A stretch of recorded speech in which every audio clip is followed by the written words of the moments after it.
कहते हैं हो गया आगाज रन का, अब युद्ध की बारी है। जीत उसी का होगा जिसका संघर्ष जारी है। माँ तेरे पसीने की हर एक बूंद को मोती सा चमकाऊंगा मैं। तू सपने बड़े देखना, उसे पूरा करके दिखलाऊंगा मैं। नमस्कार दोस्तों, मैं अजय यादव आप सभी का स्वागत करता हूं आपके अपने YouTube channel AY online academy पे।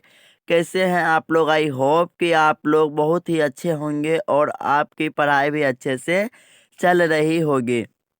आज के इस वीडियो में हम क्लास 10th के सोशल साइंस के रामबाण सीरीज के पार्ट 2 को देखेंगे, जो आपके लिए बहुत ही महत्वपूर्ण है। और अगर आप इससे पहले पार्ट 1 नहीं देखे हैं तो मैं डिस्क्रिप्शन में लिंक दे दूंगा, आप लोग वहां जा कर के देख सकते हैं। तो चलिए बिना देरी के वीडियो को शुरू करते हैं। तो इससे पहले वाले वीडियो में हमने टोटल 50 क्वेश्चनों को कर लिए थे और अब हम इस वीडियो में इससे आगे करेंगे। तो चलिए, आपका पहला प्रश्न है कि मेढक के प्रजनन प्रक्रिया को बाधित करने वाला रसायन कौन सा है? तो इसका राइट आंसर आपका ऑप्शन सी हो जाएगा, एंड्रिन। मेढक के प्रजनन प्रक्रिया को बाधित करने वाला रसायन एंड्रिन है। उसके बाद आपका अगला प्रश्न है कि बिहार में अति जल दोहन से भूमिगत जल में किस तत्व का संकेंद्रण बढ़ा है? तो इसका राइट आंसर आपका ऑप्शन सी हो जाएगा, आर्सेनिक। उसके बाद आपका अगला प्रश्न है कि संविधान की धारा 21 का संबंध है? तो इसका राइट आंसर आपका ऑप्शन ए हो जाएगा, वन्य जीवों तथा प्राकृतिक संसाधनों के संरक्षण से। उसके बाद आपका अगला प्रश्न है कि बिहार के कितने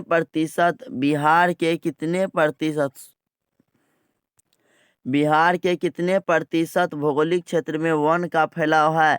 तो इसका राइट आंसर आपका ऑप्शन डी हो जाएगा, 7% भौगोलिक क्षेत्र में जो है वन का फैलाव है। उसके बाद आपका अगला प्रश्न है कि एल्यूमिनियम बनाने के लिए किस खनिज की आवश्यकता पड़ती है? तो इसका राइट आंसर आपका ऑप्शन डी हो जाएगा, बॉक्साइट। उसके बाद आपका अगला प्रश्न है कि भारत के किस राज्य में और सौर ऊर्जा के विकास की सर्वाधिक संभावनाएं हैं? तो इसका राइट आंसर आपका ऑप्शन सी हो जाएगा, राजस्थान। उसके बाद आपका अगला प्रश्न है कि निम्नलिखित में से कौन छोटे पैमाने का उद्योग है?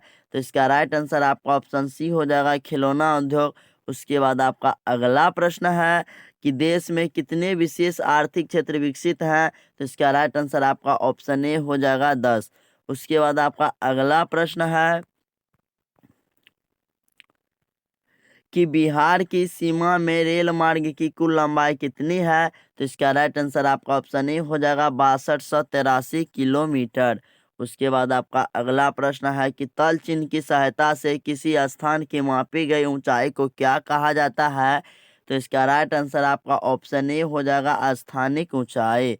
उसके बाद आपका अगला प्रश्न है कि जब हम लैंगिक विभाजन की बात करते हैं तो हमारा अभिप्राय होता है। तो इसका राइट आंसर आपका ऑप्शन बी हो जाएगा, समाज द्वारा स्त्रियों और पुरुषों को दी गई असमान भूमिकाएं होती है। उसके बाद आपका अगला प्रश्न है कि भारतीय संविधान के बारे में इनमें से कौन सा कथन सही है? तो ऑप्शन ए राइट आंसर हो जाएगा इसका, यह धर्म के आधार पर भेदभाव की मनाही करता है। उसके बाद आपका अगला प्रश्न है कि सत्ता में साझेदारी सही है क्योंकि? तो इसका राइट आंसर आपका ऑप्शन डी हो जाएगा, विभिन्न समुदायों के बीच टकराव को कम कर देती है, इसलिए जो है सत्ता में साझेदारी सही है। उसके बाद आपका अगला प्रश्न है कि वर्ष 1975 ईस्वी भारतीय राजनीति में किस लिए जाना जाता है? क्योंकि इस वर्ष जो है देश में आपातकाल लागू हुआ था 1975 ईस्वी में, और इसी बीच जो है इंदिरा गांधी ने जो है गरीबी हटाओ का नारा भी दिया था, आप लोग याद रखिएगा। उसके बाद आपका अगला प्रश्न है कि बिहार में संपूर्ण क्रांति का नेतृत्व निम्नलिखित में से किसने किया था? तो इसका राइट आंसर आपका ऑप्शन डी हो जाएगा, जयप्रकाश नारायण ने। और संपूर्ण क्रांति कब हुआ था? तो मार्च 1974 ईस्वी में जो है संपूर्ण क्रांति हुआ था। उसके बाद आपका अगला प्रश्न है कि नर्मदा घाटी परियोजना किन राज्यों से संबंधित है?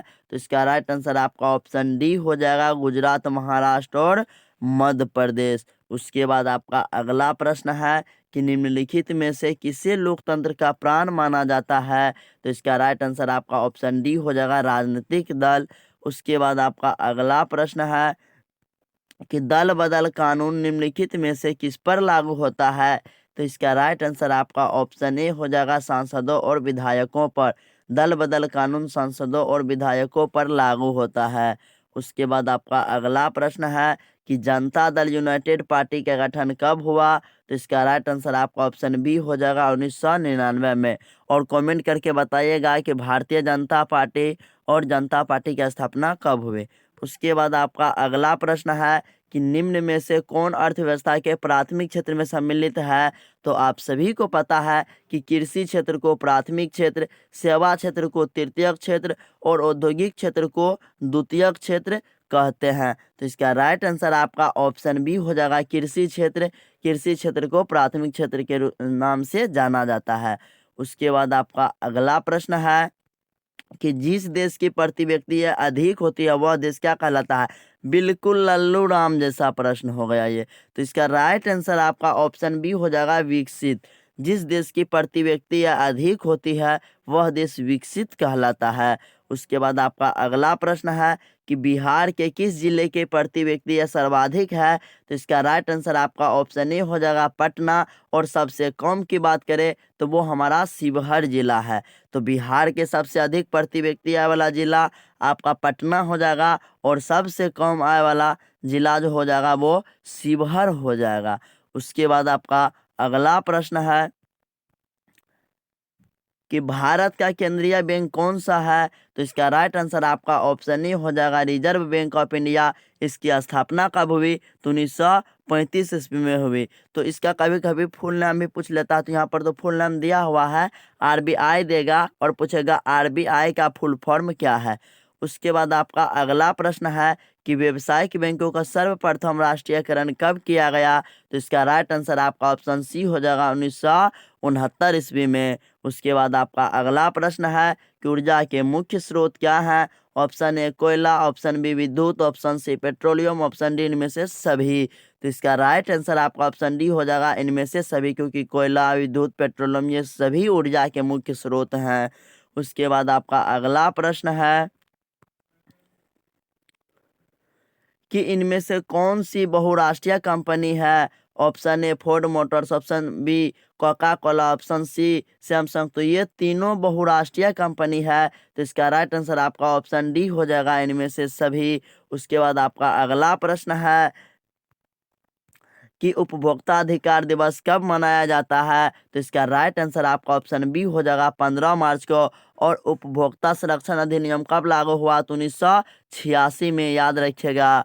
उसके बाद आपका अगला प्रश्न है कि यदि किसी वस्तु या सेवा का मूल्य 20 लाख से अधिक तथा 1 करोड़ से कम है तो उपभोक्ता कहाँ शिकायत कर सकता है। तो इसका राइट आंसर आपका ऑप्शन बी हो जाएगा, राज्य आयोग में। और अगर 1 करोड़ से अधिक है, 1 करोड़ से अधिक है तो उपभोक्ता शिकायत करेगा राष्ट्रीय आयोग में।